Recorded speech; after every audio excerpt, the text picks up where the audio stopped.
اس کے بعد اللہ رب العالمین نے فرمایا کہ انہم کانوا قبل ذلک مترفین وکانوا یصرون علی الحنث العظیم وکانوا یصرون علی الحنث العظیم. الحنث العظیم یعنی بڑے بڑے گناہ. اس کی تفسیر تو میں انشاءاللہ آنے والی نشست میں کروں گا. وکانوا یصرون یعنی یہ مصر تھے. یصرون کا کیا معنی؟ یصرون یعنی یدمنون، جیسے کہ امام بخاری نے کہا رحمہ اللہ اپنے الجامع الصحیح میں، یدمنون، یدیمون، یقیمون، متعدد اقوال ہیں ابن عباس وغیرہ سے، امام مجاہد سے رحمہم اللہ اجمعین. تو یہ یعنی مداومت، یعنی اسی پر برقرار رہنا. وَكَانُوا يُصِرُّونَ عَلَى الْحِنْثِ الْعَظِيمِ. عبد الرحمن ابن زید ابن اسلم رحمہ اللہ، یعنی وہ سنن کے روات میں سے ہیں لیکن ضعیف ہے ان کا جو حکم ہے، لیکن تفسیر کے باب میں وہ ایک معتبر ہیں. عبد الرحمن ابن زید ابن اسلم رحمہ اللہ کہتے ہیں کہ وَكَانُوا يُصِرُّونَ کیا مطلب ہے؟ یعنی لا یتوبون، لا یتوبون. گناہ نہیں ہونا ہے کیا انسان سے؟ گناہ ہو جاتا ہے، انسان غافل ہو جاتا ہے، لیکن لا یتوبون، وہ توبہ ہی نہیں کرتا ہے. لا یستغفرون، اللہ تعالیٰ سے استغفار ہی نہیں کرتا ہے. عبد الرحمن ابن زید ابن اسلم رحمہ اللہ کہتے ہیں کہ اہل عرب کے ہاں، اہل عرب کے پاس یعنی الاصرار علی الذنب کیا مطلب ہے اس کا؟ اس کا مطلب یہ ہے کہ الاقامت علیہ وترک الاقلاع عنہ، یہ معنی انہوں نے بتایا. یعنی اس گناہ پر قائم رہنا اور اس کو نہ چھوڑنا، کبھی بھی کبھی ترک نہیں کرنا، ہمیشہ اس میں مصر رہنا. گویا کہ دل سخت ہو چکا ہے، احساس ہی نہیں ہے، ندامت ہی نہیں ہے کہ مجھے اللہ کو جواب دینا، اس کا احساس ہی نہیں ہے، اس سے مصر رہتا ہے آدمی. وَكَانُوا يُصِرُّونَ، اللہ رب العالمین نے کہا کہ وہ اس پر مصر رہتے ہیں. تو یہ ایک اصرار جو ہے نا، یہ خود مستقل گناہ ہے. ابن عاشور رحمہ اللہ کہتے ہیں کہ بلاغہ کا یہ حصہ ہے کہ فعل مضارع تکرار پر دلالت کرتا ہے. کس پر؟ جیسے اللہ تعالیٰ نے کہا وَاللَّهُ يَدْعُو إِلَى دَارِ السَّلَامِ، یہ مثال تو انہوں نے نہیں دی ہے. وَاللَّهُ يَدْعُو إِلَى دَارِ السَّلَامِ، اس میں اہل علم یہی کہتے ہیں کہ جو یدعو فعل مضارع ہے، مطلب وہ بلائے گا نہیں، اس میں تکرار کا معنی ہے، یعنی اللہ تعالیٰ بلاتے ہی رہتا ہے. واللہ یدعو الی دار السلام، اس لیے کہ فعل مضارع تکرار پر دلالت کرتا ہے. اور اس پر کانا، وکانوا یصرون یعنی استمرار. یعنی اس سے اندازہ لگائیے کہ تقویت کتنی ہے. ہم کو اردو میں اتنا کھول کھول کے بتانا پڑتا ہے، عربی زبان کی جامعیت ہے یہ اردو زبان میں، ورنہ اس کا ترجمہ کریں گے وہ مصر تھے، وہ اصرار تھے، وہ ڈٹے تھے، بات اتنی واضح نہیں ہوتی ہے.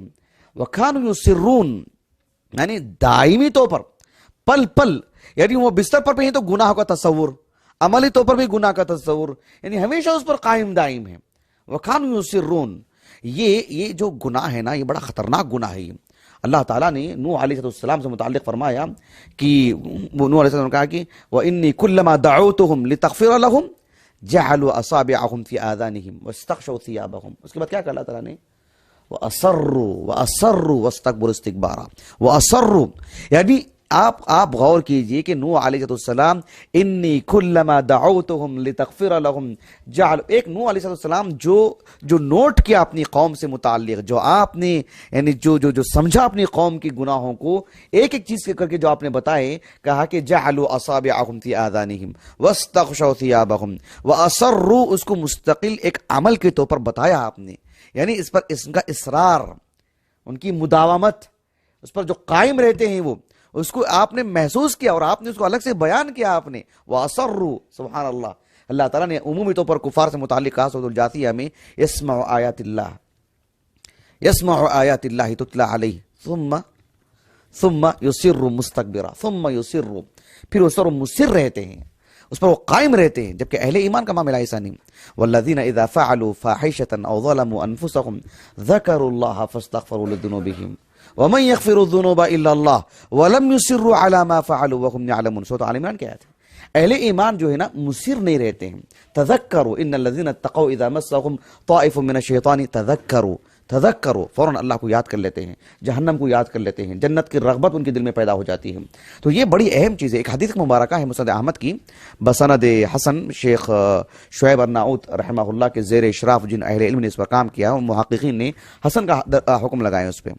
عبداللہ بن عمرو بن عاص کہتے ہیں رضی اللہ عنہ کہ قال النبی صلی اللہ علیہ وسلم وهو علی المنبر، کیا کہا آپ نے؟ اللہ کے رسول صلی اللہ علیہ وسلم نے اس بات کو منبر پر کھڑے ہو کر کے کہا. آپ نے فرمایا کہ ارحموا ترحموا، تم رحم کرو تم پر رحم کیا جائے گا. یغفر اللہ لکم، اللہ تمہارے گناہوں کو معاف کرے گا. اس کے بعد اللہ کے رسول نے کہا صلی اللہ علیہ وسلم، دو باتیں آپ نے بیان فرمائی.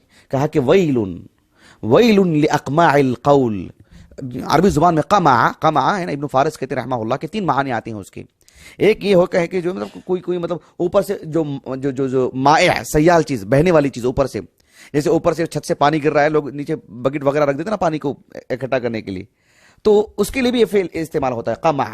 اسی سے یہ اقماع، اللہ کے رسول نے کہا کہ ویل لاقماع القول، یعنی گویا کہ ہمارا جو دماغ ہے، ہمارا جو دل ہے، جہاں باتیں سن کے ہم محفوظ کرتے ہیں، ہمارے جو کان ہیں، کان مراد ہیں، ویل لاقماع القول، یعنی قول کو سن کر کے گویا کہ اکٹھا کرنے والے، وہ کیا ہیں؟ کان. یعنی ایسے کانوں کے ہلاکت ہے جو سنتے تو ہیں لیکن عمل نہیں کرتے، یہ معنی اس کا ویل لاقماع القول. اور قمع کا ایک معنی اذلال کا بھی آتا ہے، وَلَهُمْ مَقَامِعُ مِنْ حدیث ہے نا، مقامع اسی سے ہے، یعنی مطلب لوہے کا آلہ جس سے مار کے جو مطلب کسی کو ذلیل کیا جاتا ہے، لوہے کا جو آلہ ہوتا ہے نا، لوہے کا آلہ، لوہے کی بگیٹ وغیرہ، سمجھ رہے ہیں آپ؟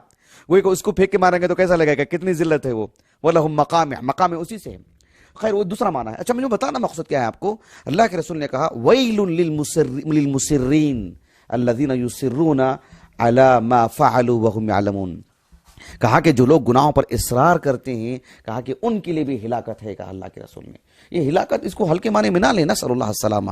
وَيْلٌ لِلْمُسِرِّينَ الَّذِينَ يُصِرُّونَ عَلَى مَا فَعَلُوا وَهُمْ يَعْلَمُونَ. اللہ تعالیٰ جو ہے ہماری حفاظت فرمائے.